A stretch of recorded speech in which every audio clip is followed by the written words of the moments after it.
Hello বন্ধুরা, রঞ্জিতার ঘরোয়া রান্নাঘর থেকে তোমাদের সবাইকে স্বাগত জানাই। আজকে একটা নতুন রেসিপি নিয়ে এলাম, মাটনের রেসিপি।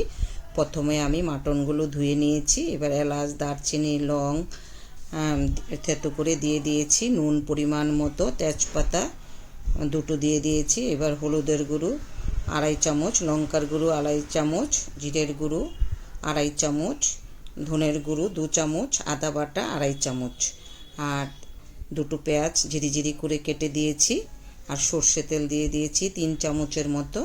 এবার আমি মেখে কিছুক্ষণ রেখে দেব, প্রায় 1 ঘন্টার মতো রেখে দিয়েছি। এবার কড়াইতে আমি সর্ষে তেল দিয়ে আলুগুলো নুন হলুদ দিয়ে ভেজে নেব। আমি যেভাবে মাটন রান্না করি সেটাই তোমাদের সঙ্গে শেয়ার করছি। এইভাবে মাটন রান্না করলে খেতে খুব সুস্বাদু হয়। আবারও একটু এলাচ, দারচিনি, লং, জায়ফল, গোলমরিচ দিয়ে দিলাম। দিয়ে এবার পেঁয়াজ কুচিটা ভেজে নেব।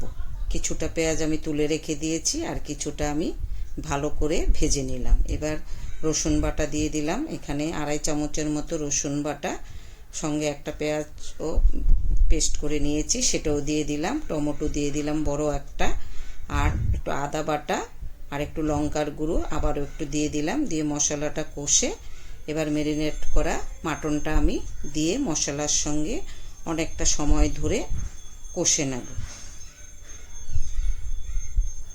এইভাবে আমি কিছুক্ষণ বাদে বাদেই একটু নেড়ে দেব। আবারও একটু টক দই দিয়ে দিলাম। আগেও আমি একটু টক দই মেখে রেখেছিলাম, আর একটু ছিল, সেটা দিয়ে দিলাম। দিয়ে এবার সময় ধরে আস্তে আস্তে করে মাটনটা আমি কষে নেব। এবার একটা ঢাকা দিয়ে দিলাম ভালো করে সিদ্ধ হওয়ার জন্য। আর একটা গোটা রসুন দিয়ে দিলাম। এই রসুনটা খেতে খুব ভালো লাগে, তাই একটা গোটা রসুন দিয়ে দিলাম। এইভাবে আস্তে আস্তে করে সময় ধরে আমি ঢাকা দিয়ে দিয়ে মাটনটা কষে নেব। আর একটু হালকা চিনি দিয়ে দিলাম, 1/2 চামচের মতো, ব্যালেন্সের জন্য। টক দই দিয়েছি তাই। কষানো আমার হয়ে গেছে। এবার আমি একটা কুকারে দিয়ে দিচ্ছি। দিয়ে আমি 3টে সিটি দেব। দেখো কালারটা এখন কি সুন্দর লাগছে দেখতে। এবার আমি পরিমাণ মতো গরম জল দিয়ে দেব। যদি রেসিপিটা ভালো লাগে একটু লাইক শেয়ার করো, একটু কমেন্ট করে জানাবে তোমাদের কাছে আমার রেসিপিগুলো কেমন লাগছে, তাহলে খুব খুশি হব। আর কিছুটা পেঁয়াজ ভেজে রেখে তুলে রেখেছি, সেটা দিয়ে দিলাম। আর রসুনটাও আবার দিয়ে দিলাম। এবার আমি এইভাবে 3টে সিটি দিয়ে দেব।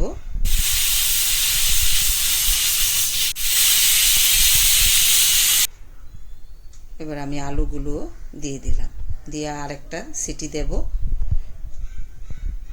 এই দেখো দেখতে এরকম হয়েছে। যারা যারা রঞ্জিতার ঘরোয়া রান্নাঘর সাবস্ক্রাইব করোনি, সাবস্ক্রাইব করে নেবে, তাহলে নতুন নতুন রেসিপিগুলো দেখতে পাবে। এই দেখো কালারটা দেখো, দেখতে খুব সুন্দর হয়েছে, খেতেও খুব ভালো হয়েছিল। এই দেখো, এইভাবে আমি নতুন নতুন অনেক রান্না নিয়ে আসব। তোমাদের সঙ্গে রান্না নিয়ে অনেক গল্প হবে। যদি রেসিপিটা ভালো লাগে তোমাদের বন্ধুদের সঙ্গে শেয়ার করে দিও। এই দেখো দেখতে রান্নাটা আমি এরকমভাবে করেছি। সবাই ভালো থেকো, সুস্থ থেকো, পাশে থেকো।